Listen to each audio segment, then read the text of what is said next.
Hello everyone, welcome to Neso school. आप सभी तो जानते ही हैं कि आपके बोर्ड एग्जाम्स में एमसीक्यू बेस्ड क्वेश्चंस यानी कि मल्टीपल चॉइस क्वेश्चंस जरूर पूछे जाते हैं और इन एमसीक्यूज में मार्क्स स्कोर करना भी काफी ज्यादा आसान होता है। इसीलिए मैं लेकर आई हूं आप सभी के लिए क्लास 10 सिविक्स के सबसे पहले चैप्टर पावर शेयरिंग के ऑल एमसीक्यूज। तो आज की हमारी इस वीडियो में हम सॉल्व करेंगे टोटल 32 एमसीक्यूज जो कवर करते हैं चैप्टर 1 के सभी टॉपिक्स को। तो बिना किसी देरी के शुरू करते हैं और देख लेते हैं हमारा सबसे पहला एमसीक्यू जो कि एक 2 स्टार एमसीक्यू है। 2 स्टार का मतलब क्या हुआ कि ये क्वेश्चन वेरी वेरी इंपॉर्टेंट है क्योंकि इस क्वेश्चन को रिपीटेडली आपके एग्जाम में पूछा जाता है, इसीलिए इस क्वेश्चन के आने के चांसेस काफी ज्यादा हाई हैं। तो चलिए रीड कर लेते हैं इस क्वेश्चन को। यहाँ लिखा है, read the following statements about power sharing arrangements in Belgium and choose the correct option. तो यहाँ पर 4 स्टेटमेंट्स दी गई हैं जिन्हें आप सभी को पढ़ना है और फिर करेक्ट ऑप्शन को चूज करना है। तो चलिए पहले इन स्टेटमेंट्स को समझ लेते हैं और हमारे आंसर को ढूंढ लेते हैं। सबसे पहले स्टेटमेंट में लिखा है that Brussels has a separate government with equal representation। Brussels आप सब जानते हैं बेल्जियम का कैपिटल है। तो यहाँ लिखा है कि ब्रसेल्स की एक सेपरेट गवर्नमेंट है जिसमें इक्वल रिप्रेजेंटेशन है। क्या ये स्टेटमेंट करेक्ट है? जी हाँ, ये स्टेटमेंट बिल्कुल करेक्ट है क्योंकि हमने पढ़ा है बेल्जियम के केस स्टडी में कि कैसे ब्रसेल्स की एक स्पेशल प्रॉब्लम थी जिसके वजह से वहां पर एक सेपरेट गवर्नमेंट को बनाया गया था विद इक्वल रिप्रेजेंटेशन। तो ये स्टेटमेंट करेक्ट है। अब आगे बढ़ते हैं दूसरी स्टेटमेंट के तरफ। यहाँ लिखा है Dutch and French speaking ministers are equal in central government. मतलब कि बेल्जियम में सेंट्रल गवर्नमेंट में डच भाषा बोलने वाले मिनिस्टर्स और फ्रेंच भाषा बोलने वाले मिनिस्टर्स इक्वल हैं, मतलब कि स्ट्रेंथ में इक्वल है। ये स्टेटमेंट भी करेक्ट है, इसके बारे में भी हमने लेक्चर में बात करी है। थर्ड स्टेटमेंट में लिखा है that community government is elected by people belonging to one linguistic group। मतलब कि बेल्जियम में जो कम्युनिटी गवर्नमेंट है वो चुनी जाती है एक लिंग्विस्टिक ग्रुप के लोगों के ही द्वारा। क्या ये स्टेटमेंट करेक्ट है? जी हाँ, ये स्टेटमेंट भी बिल्कुल करेक्ट है, इसके बारे में भी हमने डिटेल में पढ़ा है। तो यहाँ तक first, second and third statements हमारी करेक्ट है। अब बात करते हैं लास्ट स्टेटमेंट की, जहां लिखा है series of majoritarian measures adopted in Belgium. मतलब कि बेल्जियम में मेजॉरिटेरियन मेजर्स को अडॉप्ट किया गया, मतलब कि अपनाया गया। क्या ये स्टेटमेंट सही है? आप सभी जानते हैं कि ये स्टेटमेंट बिल्कुल इनकरेक्ट है, गलत है, क्योंकि श्रीलंका में मेजॉरिटेरियन मेजर्स को अडॉप्ट किया गया था, बेल्जियम में नहीं। तो यहाँ पर हमारी कौन कौन सी करेक्ट स्टेटमेंट्स हैं? 1, 2 एंड 3। तो इसके अकॉर्डिंग अगर हम ऑप्शंस में देखें तो हमारा करेक्ट ऑप्शन क्या होगा? ऑप्शन डी, मतलब कि 1, 2 एंड 3। इसी के साथ हमने सबसे पहले एमसीक्यू को सॉल्व कर लिया है बड़ी ही आसानी से। अब आगे बढ़ते हैं सेकंड एमसीक्यू के तरफ, जो कि एक 1 स्टार एमसीक्यू है। 1 स्टार का मतलब क्या है कि ये क्वेश्चन भी बहुत इंपॉर्टेंट है और इसके आने के चांसेस भी आपके एग्जाम में हाई हैं। तो चलिए रीड कर लेते हैं इसे। Which one of the following languages was declared as the official language of Sri Lanka by an act passed in 1956? यहाँ पर आपसे पूछा गया है कि ऐसी कौन सी भाषा है श्रीलंका में जिसे ऑफिशियल लैंग्वेज के तरह डिक्लेयर कर दिया गया था 1956 में एक एक्ट के थ्रू। आपके ऑप्शंस हैं A Tamil, B Sinhala, C Hindi and D English. हम सबने बहुत अच्छे से ये पढ़ रखा है कि श्रीलंका में सिन्हाला भाषा बोलने वाले लोग मेजॉरिटी में थे, जिसके वजह से श्रीलंका में सिन्हाला भाषा को ऑफिशियल लैंग्वेज के तरह डिक्लेयर कर दिया गया था। तो इसका करेक्ट आंसर क्या है? Option B, Sinhala. तो यहाँ हमने सेकंड क्वेश्चन को भी कंप्लीट कर लिया है। अब आगे बढ़ते हैं थर्ड क्वेश्चन के तरफ। यहाँ पर लिखा है In which city is the headquarters of the European Union located? ये बहुत ही आसान क्वेश्चन है। यहाँ पर आपसे पूछा गया है कि यूरोपियन यूनियन का हेडक्वार्टर्स कौन से शहर में स्थित है, लोकेटेड है। आपके ऑप्शंस हैं ए पेरिस, बी ब्रसेल्स, सी बर्लिन या फिर डी एम्स्टरडैम? हम सब ने पढ़ा है, हम ये जानते हैं कि बेल्जियम का कैपिटल मतलब कि ब्रसेल्स यहाँ पर हमारा करेक्ट आंसर है, क्योंकि ब्रसेल्स में ही लोकेटेड है यूरोपियन यूनियन का हेडक्वार्टर्स।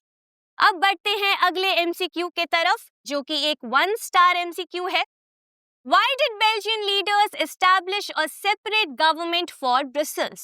यहाँ पर आपसे पूछा गया है कि ब्रसेल्स के लिए बेल्जियन लीडर्स ने एक सेपरेट गवर्नमेंट को क्यों एस्टैब्लिश किया था, क्यों क्रिएट किया था। आपके ऑप्शंस हैं। ऑप्शन ए, प्रमोटिंग कल्चरल इवेंट्स, मतलब कि कल्चरल इवेंट्स को प्रमोट करने के लिए सेपरेट गवर्नमेंट को बनाया गया था। Option B, managing international relations, मतलब कि अंतर्राष्ट्रीय संबंधों को मैनेज करने के लिए सेपरेट गवर्नमेंट को बनाया गया था।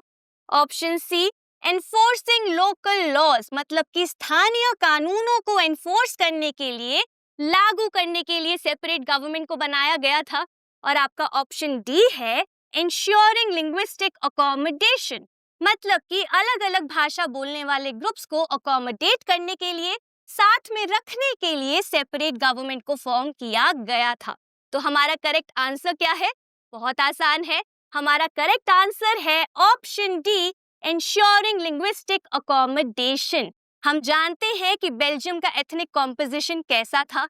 हम ये भी जानते हैं कि ब्रसेल्स के अंदर फ्रेंच भाषा बोलने वाले लोग मेजॉरिटी में थे, लेकिन कंट्री में फ्रेंच भाषा बोलने वाले लोग माइनॉरिटी में थे, जिसकी वजह से ब्रसेल्स की एक स्पेशल प्रॉब्लम थी और इसीलिए डच भाषा बोलने वाले लोगों को और फ्रेंच भाषा बोलने वाले लोगों को अकोमोडेट करने के लिए सेपरेट गवर्नमेंट को फॉर्म किया गया था। तो क्वेश्चन 4 का करेक्ट आंसर है ऑप्शन डी। अब आगे बढ़ते हैं नेक्स्ट एमसीक्यू के तरफ। ये भी एक 1 स्टार एमसीक्यू है। यहाँ लिखा है, two statements 1 and 2 are given below. Read both the statements and choose the correct option. तो ये एक स्टेटमेंट बेस्ड क्वेश्चन है जो आपके एग्जाम्स में कई बार पूछा जाता है। इस क्वेश्चन में आपको 2 स्टेटमेंट्स दी जाती हैं। आपको दोनों स्टेटमेंट्स को पढ़ना होता है, समझना होता है और फिर करेक्ट ऑप्शन को चूज करना होता है। तो चलिए दोनों ही स्टेटमेंट्स को पढ़ लेते हैं और समझ लेते हैं। स्टेटमेंट 1 में लिखा है, division of power is good for democratic systems, मतलब कि पावर को डिवाइड करना डेमोक्रेसी के लिए, डेमोक्रेटिक सिस्टम के लिए हमेशा अच्छा होता है। स्टेटमेंट 2 में क्या लिखा है, it helps to reduce possibility of conflict between social groups, मतलब कि जब हम पावर को डिवाइड करते हैं तो वो रिड्यूस कर देता है पॉसिबिलिटी कॉन्फ्लिक्ट की, झगड़े की बिटवीन सोशल ग्रुप्स। तो यहाँ हमने दोनों ही स्टेटमेंट्स को समझ लिया है। अब ऑप्शंस देख लेते हैं। ऑप्शन ए में लिखा है, statement 1 is true but second is false, मतलब कि पहली स्टेटमेंट सही है लेकिन दूसरी स्टेटमेंट गलत है। ऑप्शन बी में लिखा है, statement 1 is false but 2 is true, मतलब कि पहली स्टेटमेंट गलत है और दूसरी स्टेटमेंट सही है। ऑप्शन सी में लिखा है, both are true and second is the correct explanation of 1, मतलब कि दोनों ही स्टेटमेंट सही है और सेकंड स्टेटमेंट सही एक्सप्लेनेशन है फर्स्ट स्टेटमेंट के लिए।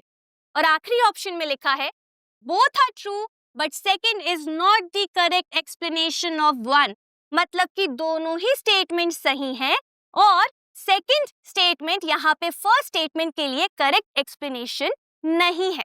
तो हमारा करेक्ट आंसर क्या होगा?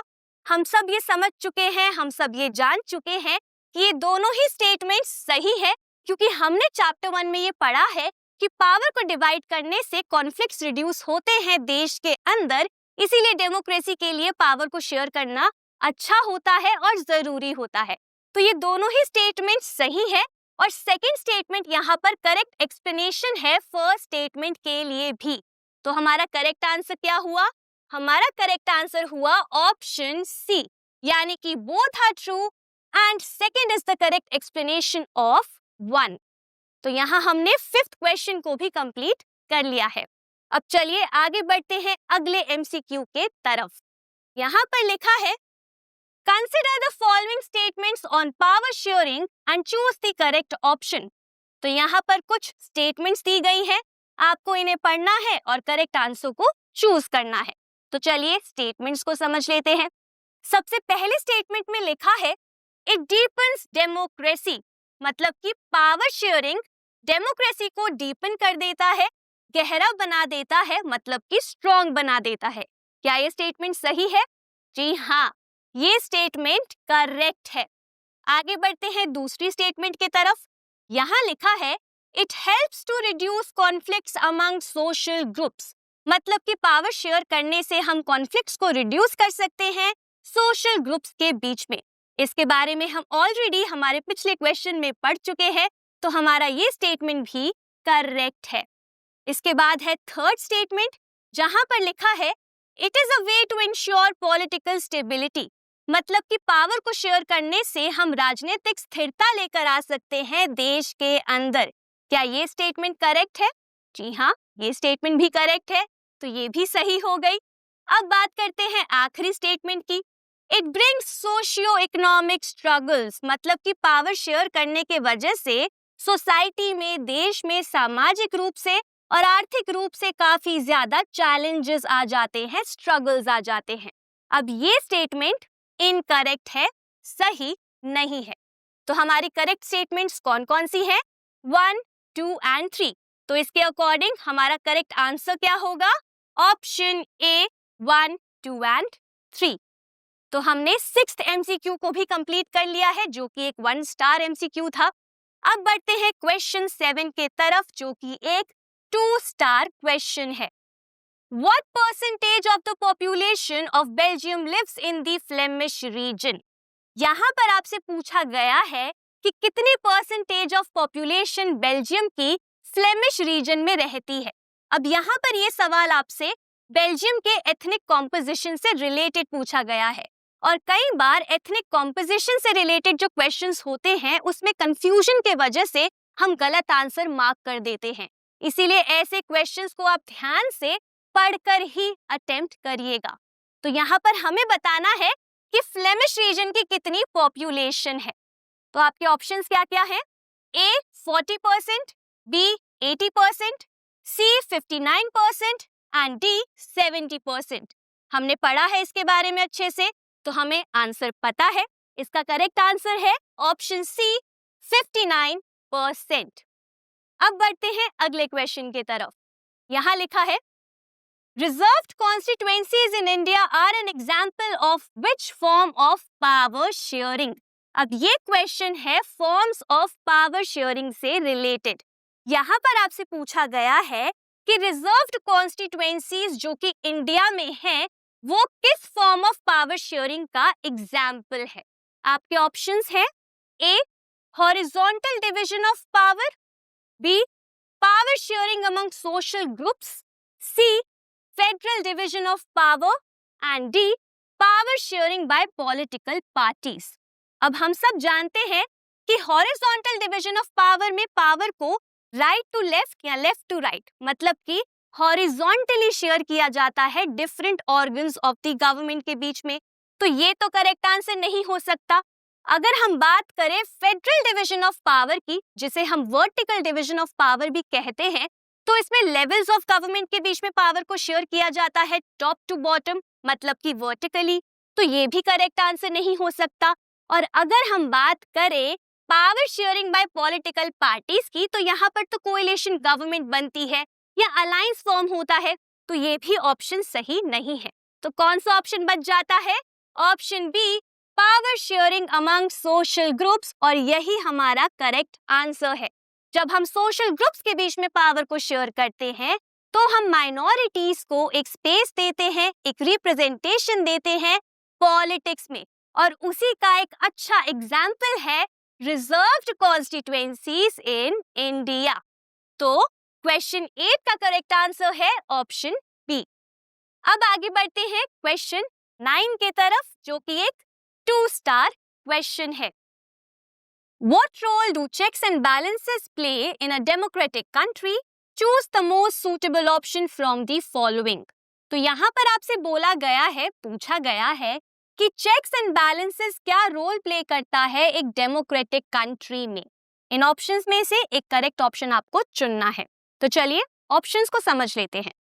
ऑप्शन ए में लिखा है to establish a direct form of government without representatives, मतलब कि चेक्स एंड बैलेंसेस की मदद से हम एस्टैब्लिश कर देते हैं डायरेक्ट फॉर्म ऑफ गवर्नमेंट को बिना रिप्रेजेंटेटिव्स के। ऑप्शन बी में लिखा है to create a separation of powers to prevent from authoritarianism. मतलब कि चेक्स एंड बैलेंसेस की मदद से हम पावर्स को सेपरेट करते हैं और प्रिवेंट करते हैं अथॉरिटेरियनिज्म को। अथॉरिटेरियनिज्म का मतलब क्या होता है कि एब्सोल्यूट पावर को यहाँ पर हम रोकते हैं, अवॉइड करते हैं, प्रिवेंट करते हैं सेपरेशन ऑफ पावर्स की मदद से through checks and balances. Option C में लिखा है to prevent any change to the constitution. मतलब कि ताकि हम कॉन्स्टिट्यूशन में कोई भी बदलाव ना ला सके, इसीलिए चेक्स एंड बैलेंसेस फायदेमंद होता है डेमोक्रेटिक कंट्री के लिए। और ऑप्शन डी में लिखा है to ensure absolute power for one branch of government. मतलब कि एब्सोल्यूट पावर को इंश्योर करने के लिए यहाँ पर चेक्स एंड बैलेंसेस को डेमोक्रेटिक कंट्री में लाया जाता है। तो इनमें से हमारा करेक्ट आंसर कौन सा है? हमारा करेक्ट आंसर है option B, to create a separation of powers to prevent from authoritarianism. हमने चेक्स एंड बैलेंसेस के बारे में अपने लेक्चर्स में अच्छे से पढ़ा था। हम जानते हैं कि चेक्स एंड बैलेंसेस का सिस्टम कब होता है? जब हम पावर्स को सेपरेट करते हैं, डिवाइड करते हैं गवर्नमेंट के डिफरेंट ऑर्गन्स के बीच में, जिसकी मदद से हर एक ऑर्गन एक दूसरे पर नजर रखता है, एक दूसरे के कामों को चेक करता है और साथ ही साथ इक्वल पावर्स होने के वजह से एक बैलेंस को भी मेंटेन किया जाता है ताकि अथॉरिटेरियनिज्म ना आ जाए देश के अंदर। इसीलिए ऑप्शन बी यहाँ पर हमारा करेक्ट आंसर है। अब आगे बढ़ते हैं क्वेश्चन 10 के तरफ। When did Sri Lanka gain independence? ये बहुत ही आसान सवाल है। यहाँ आपको बताना है कि श्रीलंका को आजादी कब मिली। आपके ऑप्शंस हैं ए 1956, बी 1948, सी 1958 एंड डी 1970। इसका करेक्ट आंसर क्या है? बी 1948। अब बढ़ते हैं अगले एमसीक्यू के तरफ। यहाँ लिखा है Which of the following forms of power sharing is also known as a system of checks and balances? आपको यहाँ पर बताना है कि कौन से फॉर्म ऑफ पावर शेयरिंग को system of checks and balances भी बोला जाता है। आपके ऑप्शंस हैं A power shared by political parties, मतलब कि पॉलिटिकल पार्टीज के बीच में पावर का शेयर होना, B community government, C horizontal distribution of power and D vertical distribution of power.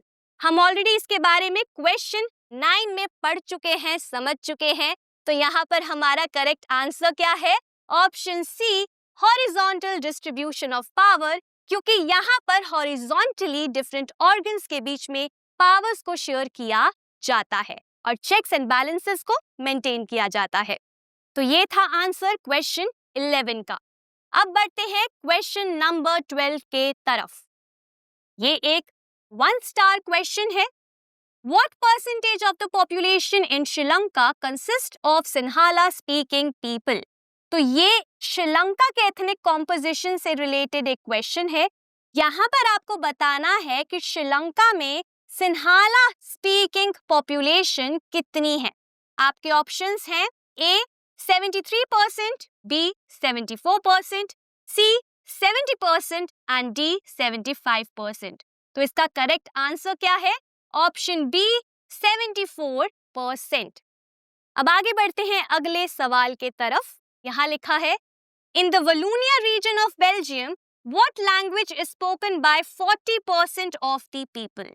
ये क्वेश्चन है बेल्जियम के एथनिक कॉम्पोजिशन से रिलेटेड। यहाँ पर आपको बताना है कि बेल्जियम के वलोनिया रीजन में 40% जो लोग हैं वो कौन सी भाषा बोलते हैं। आपके ऑप्शंस हैं A Dutch, B German, C French and D Spanish. इसका करेक्ट आंसर क्या है? इसका करेक्ट आंसर है ऑप्शन सी फ्रेंच। हम सब ये जानते हैं कि वलोनिया रीजन बेल्जियम के सदर्न हिस्से में आता है और वहीं पर 40% फ्रेंच पॉपुलेशन रहती है। अब आगे बढ़ते हैं अगले क्वेश्चन की तरफ। Sri Lanka is located just a few kilometres off the southern coast of which Indian state. ये एक इंटरेस्टिंग क्वेश्चन है। यहाँ पर आपसे पूछा गया है कि इंडिया की कौन सी स्टेट है जिसके सदर्न कोस्ट से कुछ किलोमीटर्स दूर ही श्रीलंका लोकेटेड है, स्थित है। आपके ऑप्शंस हैं A Kerala, B Andhra Pradesh, C Karnataka and D Tamil Nadu. इसका करेक्ट आंसर क्या है? हमने इसके बारे में अच्छे से पढ़ा है। इसका करेक्ट आंसर है ऑप्शन डी तमिलनाडु। अब आगे बढ़ते हैं क्वेश्चन 15 के तरफ।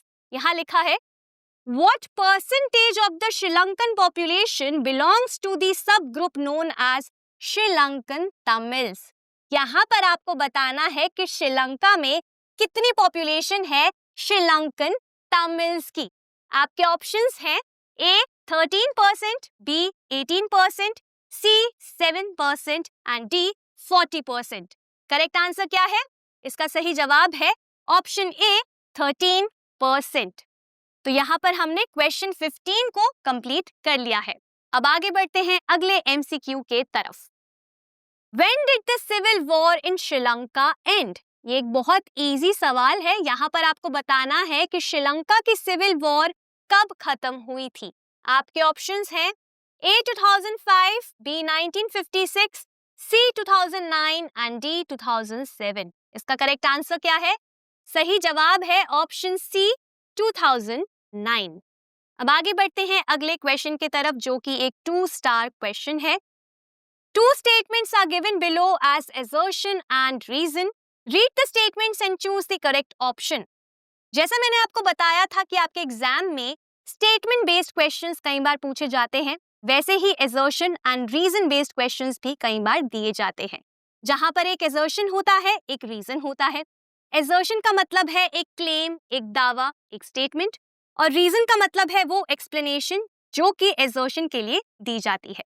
आपको assertion और reason को दोनों को समझना होता है और फिर सही ऑप्शन को चूज करना होता है। तो चलिए यहाँ पे assertion and reason को समझ लेते हैं। assertion में लिखा गया है Sri Lanka adopted Tamil as the official language। यहाँ पर क्या क्लेम किया गया है कि श्रीलंका ने तमिल भाषा को ऑफिशियल लैंग्वेज के तरह अडॉप्ट किया था। रीजन पढ़ लेते हैं। रीजन में लिखा है Sri Lankan government adopted a series of majoritarian measures. मतलब कि श्रीलंकन गवर्नमेंट ने अडॉप्ट किए सीरीज ऑफ मेजॉरिटेरियन मेजर्स। अब चलिए ऑप्शंस देख लेते हैं। ऑप्शन ए में लिखा है both A and R true and R is the correct explanation of A. यहाँ पे लिखा है कि ए एंड आर दोनों ही ट्रू है और आर सही एक्सप्लेनेशन है ए का। ऑप्शन बी में लिखा है both A and R are true but R is not the correct explanation of A। मतलब कि A and R दोनों ही सही है लेकिन R सही explanation नहीं है। ऑप्शन C में लिखा है A is true but R is false। मतलब कि A सही है, assertion सही है, लेकिन reason गलत है। और ऑप्शन D में लिखा है कि A गलत है लेकिन R सही है। तो हमारा करेक्ट आंसर क्या है? हम ये जानते हैं कि assertion यहाँ पर गलत है क्योंकि श्रीलंका में तमिल को नहीं सिन्हाला भाषा को ऑफिशियल लैंग्वेज की तरह अपनाया गया था। तो assertion हमारा यहाँ पर गलत है, लेकिन जो रीजन में स्टेटमेंट दिया गया है वो यहाँ पर बिल्कुल सही है। तो हमारा करेक्ट आंसर क्या होगा? करेक्ट आंसर होगा ऑप्शन डी, मतलब कि A is false but R is true. अब बढ़ते हैं अगले एमसीक्यू के तरफ। What is the dominant religion among the Sinhala speaking people in Sri Lanka? यहाँ पर आपसे पूछा गया है कि श्रीलंका में जो लोग सिन्हाला भाषा बोलते हैं उनके बीच में कौन सा डोमिनेंट रिलीजन है। मतलब सिन्हाला भाषा बोलने वाले लोग ज्यादातर कौन से रिलीजन को फॉलो करते हैं। आपके ऑप्शंस हैं A Buddhism, B Islam, C Hinduism and D Christianity. इसका सही जवाब क्या है? ये बहुत आसान है। इसका करेक्ट आंसर है ए बुद्धिज्म। अब बढ़ते हैं क्वेश्चन नंबर 19 के तरफ। Match list 1 with list 2 and select the correct code. तो ये मैच द फॉलोइंग टाइप का क्वेश्चन है जहां पर लिस्ट 1 दी गई है और लिस्ट 2 दी गई है। आपको दोनों को मैच करना है। तो चलिए एक एक करके इनको मैच कर लेते हैं। सबसे पहले बात करते हैं लिस्ट 1 में 1 ऑप्शन की। Power shared among organs of government. मतलब कि पावर को जब शेयर किया जाता है गवर्नमेंट के डिफरेंट ऑर्गन्स के बीच में। तो जब पावर को ऑर्गन्स ऑफ गवर्नमेंट के बीच में शेयर किया जाता है तो वो अरेंजमेंट कौन सी होती है? आपके यहाँ पर लिस्ट 2 में ऑप्शंस दिए गए हैं। Coalition government, B federal government, C horizontal division and D community government. तो यहाँ पर 1 को हम किससे मैच करेंगे? सी से, मतलब कि हॉरिजॉन्टल डिवीजन। इसके बाद है 2 power shared between levels of government, मतलब कि उस अरेंजमेंट को हम क्या कहते हैं जब हम पावर को शेयर करते हैं डिफरेंट लेवल्स ऑफ गवर्नमेंट के बीच में? इसका जवाब इसके सामने ही है, मतलब कि बी फेडरल गवर्नमेंट। थर्ड है power shared by different social groups, मतलब कि जब हम पावर को डिफरेंट सोशल ग्रुप्स के बीच में शेयर करते हैं तो उसे हम क्या कहते हैं, या वो कौन से अरेंजमेंट की एग्जाम्पल है? Option D community government. इसके बाद बचता है आखिरी पावर शेयर्ड बाय 2 और मोर पॉलिटिकल पार्टीज। जब 2 या 2 से ज्यादा पॉलिटिकल पार्टीज पावर को शेयर करती हैं तो वो क्या फॉर्म करती हैं? एक गठबंधन सरकार, मतलब कि कोएलिशन गवर्नमेंट। तो 1 का करेक्ट आंसर है सी, 2 का करेक्ट आंसर है बी, 3 का करेक्ट आंसर है डी एंड 4 का करेक्ट आंसर है ए। तो चलिए ऑप्शंस देख लेते हैं। हमारे ऑप्शंस में करेक्ट आंसर कौन सा होगा? Option B 1C, 2B, 3D and 4A। अब आगे बढ़ते हैं अगले क्वेश्चन की तरफ। यहाँ लिखा है By the 1980s, several political organizations in Sri Lanka were demanding। तो यहाँ पर आपसे पूछा गया है कि 1980s तक श्रीलंका के अंदर कई सारी पॉलिटिकल ऑर्गेनाइजेशंस फॉर्म हो गई थी। वो किस बात की डिमांड कर रही थी, ये आपको यहाँ पर बताना है। आपके ऑप्शंस हैं A an independent Tamil Eelam, मतलब कि यहाँ पर ये ऑर्गेनाइजेशंस डिमांड कर रही थी एक इंडिपेंडेंट तमिल स्टेट की। ऑप्शन बी है creation of a unitary government, मतलब इनकी डिमांड थी कि यूनिटरी गवर्नमेंट को क्रिएट किया जाए, फॉर्म किया जाए। ऑप्शन सी है रिकॉग्निशन ऑफ सिन्हाला लैंग्वेज, मतलब कि सिन्हाला भाषा को रिकॉग्नाइज किया जाए। और फोर्थ ऑप्शन है option D domination of Buddhism, मतलब कि बुद्धिज्म का डोमिनेशन हो, बुद्धिज्म का रूल हो। तो करेक्ट ऑप्शन हमारा क्या है? Option A an independent Tamil Eelam. अब बढ़ते हैं अगले एमसीक्यू के तरफ। Majoritarianism means that the majority community should be able to rule a country in whichever way it wants। तो ये true and false टाइप का क्वेश्चन है, जहां पर आपको बताना है कि ये स्टेटमेंट सही है या गलत। तो यहाँ पे क्या लिखा है कि मेजॉरिटेरियनिज्म का मतलब होता है कि देश के अंदर जो भी मेजॉरिटी कम्युनिटी है उनका रूल होना चाहिए और वो जिस भी तरीके से चाहे देश को चला सकते हैं। ये सही है या गलत? ये सही है। तो करेक्ट आंसर क्या होगा? ए ट्रू। अब बढ़ते हैं अगले क्वेश्चन की तरफ। ये भी एक ट्रू एंड फॉल्स टाइप का ही क्वेश्चन है। स्टेटमेंट दी गई है the Dutch speaking people constituted a majority in Brussels but a minority in the country. तो यहाँ पर लिखा है कि जो लोग डच भाषा बोलते थे बेल्जियम में, वो ब्रसल्स के अंदर मेजॉरिटी में थे लेकिन कंट्री में माइनॉरिटी में थे। तो क्या ये स्टेटमेंट सही है या गलत? ये स्टेटमेंट गलत है। तो इसका करेक्ट आंसर क्या है? B false. क्योंकि डच भाषा बोलने वाले लोग देश में मेजॉरिटी में थे लेकिन ब्रसल्स में वो एक माइनॉरिटी थे। अब आगे बढ़ते हैं क्वेश्चन नंबर 23 के तरफ। ये भी एक true and false based question ही है। Tyranny of the majority is only oppressive for the minority. यहाँ पर लिखा है कि जो अत्याचार मेजॉरिटी द्वारा किया जाता है वो सिर्फ और सिर्फ माइनॉरिटी के लिए ही ऑप्रेसिव होता है। तो क्या ये स्टेटमेंट सही है? नहीं, ये स्टेटमेंट भी गलत है। तो इसका करेक्ट आंसर क्या है? फॉल्स। क्यों? क्योंकि जो टायरनी मेजॉरिटी द्वारा करी जाती है वो सिर्फ माइनॉरिटी के लिए ऑप्रेसिव नहीं होती है, लेकिन मेजॉरिटी के लिए भी वो काफी ज्यादा नुकसान लेकर आती है। तो क्वेश्चन नंबर 23 का करेक्ट आंसर है बी फॉल्स। अब बढ़ते हैं अगले एमसीक्यू के तरफ, जो एक 1 स्टार एमसीक्यू है। Identify the primary objective of power sharing arrangements in Belgium from the following options. तो यहाँ पर कुछ ऑप्शंस दिए गए हैं, आपको इनमें से एक आइडेंटिफाई करना है primary objective power sharing arrangements का इन बेल्जियम। ऑप्शन ए है establishing a unitary form of government, मतलब कि जो प्राइमरी ऑब्जेक्टिव था पावर शेयरिंग अरेंजमेंट्स का इन बेल्जियम वो क्या था कि यूनिटरी फॉर्म ऑफ गवर्नमेंट को एस्टैब्लिश किया जाए। ऑप्शन बी है centralised political control of government, मतलब कि सारा का सारा कंट्रोल सेंट्रल गवर्नमेंट के पास आ जाए, पावर सेंट्रलाइज्ड हो जाए। Option C establishing cultural and educational matters of Dutch, मतलब कि जो लोग डच भाषा बोलते थे उनके कल्चरल और एजुकेशनल मैटर्स को एस्टैब्लिश किया जाए। और option D accommodating linguistic and regional interest. ये बहुत ही आसान है, इसका करेक्ट ऑप्शन क्या है? Option D accommodating linguistic and regional interest. तो इसी के साथ हमने क्वेश्चन 24 को भी सॉल्व कर लिया है। अब बढ़ते हैं क्वेश्चन नंबर 25 के तरफ। यहाँ लिखा है The moral reason for power sharing is that it reflects the, तो यहाँ पर moral reason से related एक question दिया गया है। आपको बताना है कि इनमें से कौन सा ऑप्शन रिफ्लेक्ट करता है, रिप्रेजेंट करता है moral reason for power sharing। पहला ऑप्शन है efficiency of government, दूसरा ऑप्शन है spirit of democracy, मतलब कि डेमोक्रेसी की सोल, डेमोक्रेसी की आत्मा। ऑप्शन सी है रूल ऑफ मेजॉरिटी, मेजॉरिटी का राज। और ऑप्शन डी है सेंट्रलाइज्ड अथॉरिटी, मतलब कि सारी की सारी पावर सेंटर के हाथ में हो या फिर किसी एक ही ऑर्गन के हाथ में हो। इसका करेक्ट आंसर क्या है?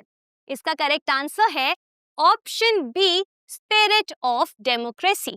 आप सबको याद होगा हमने मॉरल रीजंस में ये पढ़ा था कि वहां ये बोला गया था, इस बात पर एम्फसाइज किया गया था, जोर दिया गया था कि पावर शेयरिंग इसीलिए डिजायरेबल है क्योंकि वो रिफ्लेक्ट करती है स्पिरिट ऑफ डेमोक्रेसी। अब बढ़ते हैं अगले क्वेश्चन के तरफ। How many times did Belgian leaders amend their constitution between 1970 and 1993 to accommodate diversity? ये एक अच्छा सवाल है, काफी डिटेल में ये सवाल दिया गया है।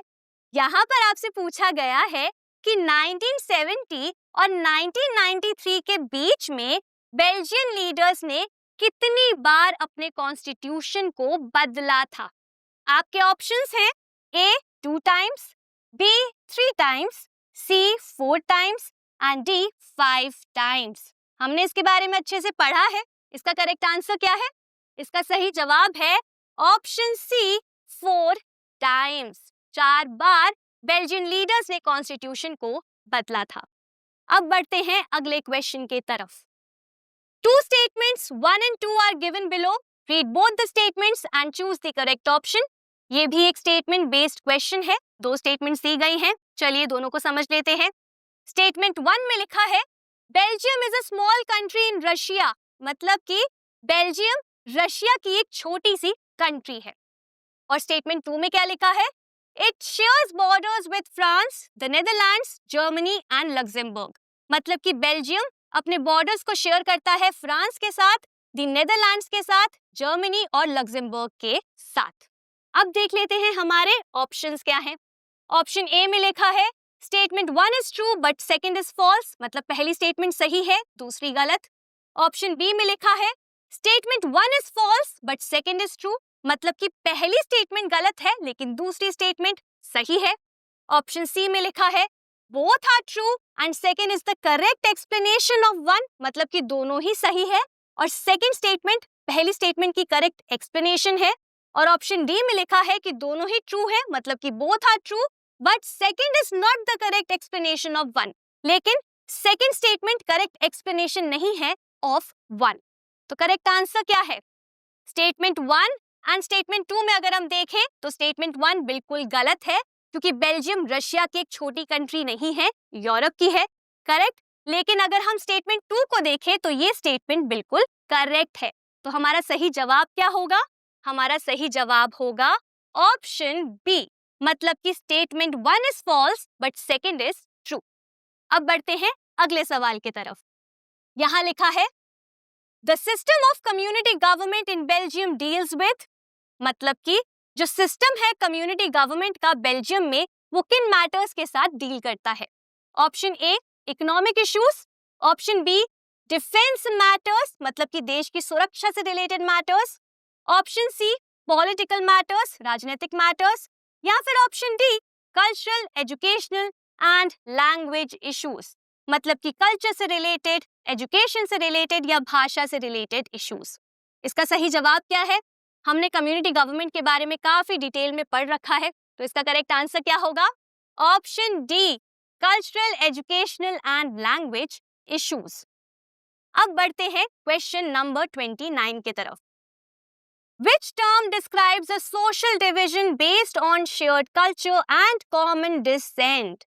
यहाँ पर आपसे पूछा गया है कि वो कौन सी टर्म है जो डिस्क्राइब करती है सोसाइटी की एक ऐसे सोशल डिवीजन को, सामाजिक विभाजन को, जो कि बेस्ड होता है शेयर्ड कल्चर के ऊपर और कॉमन डिसेंट के ऊपर, मतलब कि वंशज के ऊपर। आपके ऑप्शंस हैं ए एथनिक, बी मेजॉरिटेरियनिज्म, सी डेमोक्रेसी या फिर डी सेक्युलरिज्म। हम सब ने ग्लॉसरी की मदद से चैप्टर 1 में ये पढ़ा था कि एथनिक डिस्क्राइब करता है social division based on shared culture and common descent. तो इसका करेक्ट आंसर क्या है? Option A ethnic. अब बढ़ते हैं अगले एमसीक्यू के तरफ, जो कि एक 1 स्टार एमसीक्यू है। Which one of the following is a major caste group of Sri Lanka? ये तो बहुत ही आसान सवाल है। यहाँ पर आपसे पूछा गया है कि इनमें से कौन सी मेजर कास्ट ग्रुप्स हैं श्रीलंका की। आपके ऑप्शंस हैं A Christian and Tamil, B Buddhist and Hindu, C Sinhala and Tamil या फिर डी सिन्हाला एंड क्रिश्चियन। तो हमने श्रीलंका के एथनिक कॉम्पोजिशन को अच्छे से पढ़ रखा है, तो इसका सही जवाब क्या है? Option C Sinhala and Tamil. अब बढ़ते हैं अगले सवाल की तरफ। A civil war occurs when, एक सिविल वॉर अकर होती है जब, कुछ ऑप्शंस दिए गए हैं। Option A two countries fight with each other, मतलब कि एक सिविल वॉर तब अकर होती है जब दो देशों के बीच में झगड़ा हो जाता है। Option be the army controls the government, मतलब कि सिविल वॉर तब अकर होती है जब आर्मी गवर्नमेंट को कंट्रोल कर लेती है। Option C opposing groups within a country fight, मतलब कि जब एक देश के अंदर अपोजिंग ग्रुप्स आपस में लड़ने लग जाते हैं। या option D international conflicts arise, मतलब कि इंटरनेशनली बाकी के देशों के बीच में कॉन्फ्लिक्ट्स अराइज हो जाते हैं। तो इसका सही जवाब क्या है? इसका सही जवाब है option C opposing groups within a country fight. हमने इसके बारे में चैप्टर 1 में ग्लॉसरी के थ्रू पढ़ा था। हमने समझा था कि एक सिविल वॉर तब अकर होती है जब एक ही देश के अंदर सोशल ग्रुप्स आपस में लड़ने लग जाते हैं। तो क्वेश्चन नंबर 31 का करेक्ट आंसर है ऑप्शन सी। अब बढ़ते हैं हमारे इस वीडियो के आखिरी एमसीक्यू के तरफ। यहाँ पर लिखा है Which of the following statements correctly describe the prudential reasons? तो यहाँ पर क्वेश्चन आ चुका है prudential reasons से रिलेटेड। आपको स्टेटमेंट्स को पढ़ना है और बताना है कि इनमें से कौन सी स्टेटमेंट्स करेक्टली डिस्क्राइब करती है prudential reasons को। सबसे पहली स्टेटमेंट है prudential reasons are not based on moral considerations, मतलब कि जो prudential reasons होते हैं वो बेस्ड नहीं होते हैं मॉरल कंसिडरेशंस के ऊपर, नैतिकता के ऊपर। ये स्टेटमेंट सही है?